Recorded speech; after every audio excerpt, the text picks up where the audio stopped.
दोस्तों जियो पॉलिटिक्स में करंट के टॉपिक्स को तो हम कवर करते ही रहते हैं, लेकिन आज के इस वीडियो में हम जियो पॉलिटिक्स की उस हिस्ट्री को डिस्कस करेंगे जिसमें रशिया ने भारत पर आक्रमण करने का प्लान बनाया था। देखो बहुत सारे लोग इसको नहीं भी जानते होंगे क्योंकि कुछ टॉपिक्स जो है काफ़ी हिडन रह जाते हैं, तो उसको हम डिटेल में डिस्कस करने की कोशिश करते हैं। इस पूरे डिस्कशन को हम नाम देंगे ग्रेट गेम ए इसको जो पूरा डिस्कशन है इसको हम नाम देंगे a chapter of the great game. देखो भारत को सदियों से जो है सोने की चिड़िया कहा जाता है। ठीक है, यहाँ की जो संपन्नता है, संसाधन है, यहाँ की सांस्कृतिक धरोहर है, इन्होंने हमेशा से दुनिया भर के साम्राज्य को आकर्षित किया है।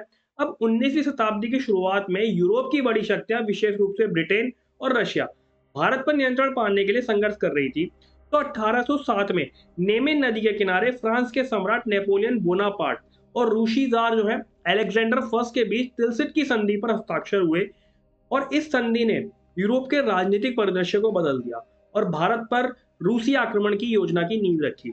अब इसमें जो पहला प्रयास किया गया उसमें संधि के बाद रशिया ने जो है ना भारत पर आक्रमण की पहली योजना बनाई और इस कार्य के लिए अपने प्रमुख जासूस और रणनीतिक अलेक्जेंडर दुमिल को नियुक्त किया।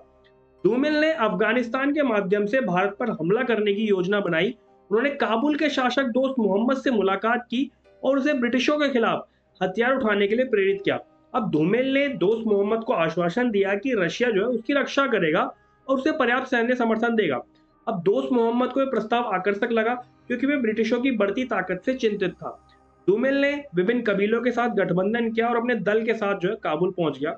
इसके अलावा ब्रिटिश जासूस कर्नल ऑर्थर डगलस ने धूमेल की योजनाओं का पता लगा लिया। उसने तुरंत अपने मुख्यालय को सूचित किया और भारत में ब्रिटिश सेना को सतर्क किया।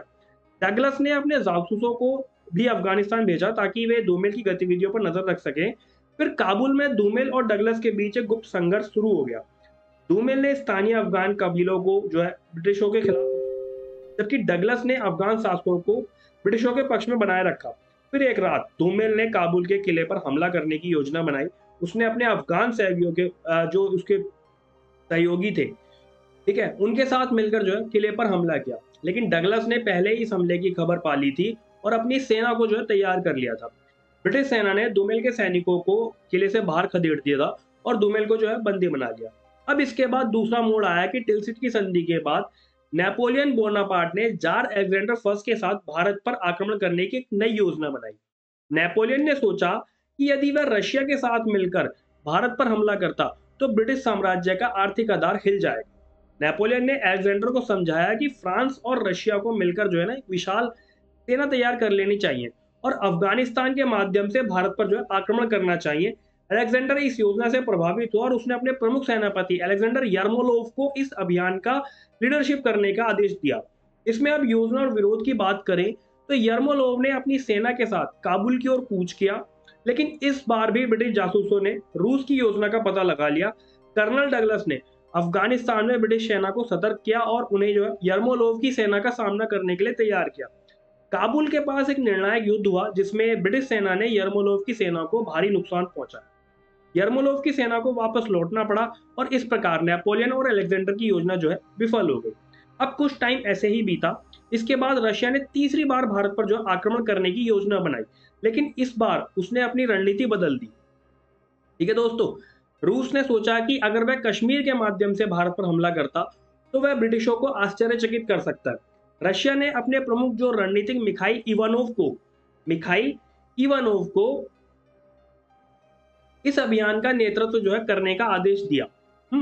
इवानोव ने कश्मीर की ओर कूच किया और वहां के स्थानीय शासकों से संपर्क किया। उन्होंने उन्हें ब्रिटिशों के खिलाफ उठने के लिए प्रेरित किया और उनके साथ गठबंधन किया। लेकिन इस बार भी ब्रिटिश जासूसों ने जो है रशिया की योजना का पता लगा लिया। कर्नल डगलस ने कश्मीर में ब्रिटिश सेना को सतर्क किया और उन्हें इवानोव की सेना का सामना करने के लिए तैयार किया।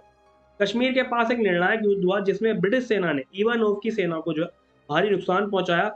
इवानोव की सेना को वापस लौटना पड़ा और इस प्रकार रशिया की तीसरी योजना भी दोस्तों विफल हो गई। इन सब के बाद आखिरी प्रयास किया गया। इसमें रशिया ने चौथी बार भारत पर जो है आक्रमण करने की योजना बनाई, लेकिन इस बार उसने अपनी रणनीति में एक बड़ा बदलाव किया।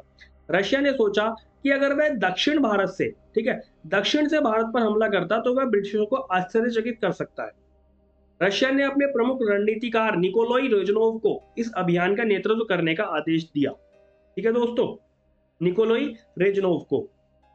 अब रेजनोव ने अपनी सेना के साथ ईरान की ओर कूच किया और वहां से जो है दक्षिण भारत की ओर बढ़ने की योजना बनाई। और हर बार की तरह ब्रिटिश जासूसों ने इस बार भी रशिया की योजना का पता लगा लिया।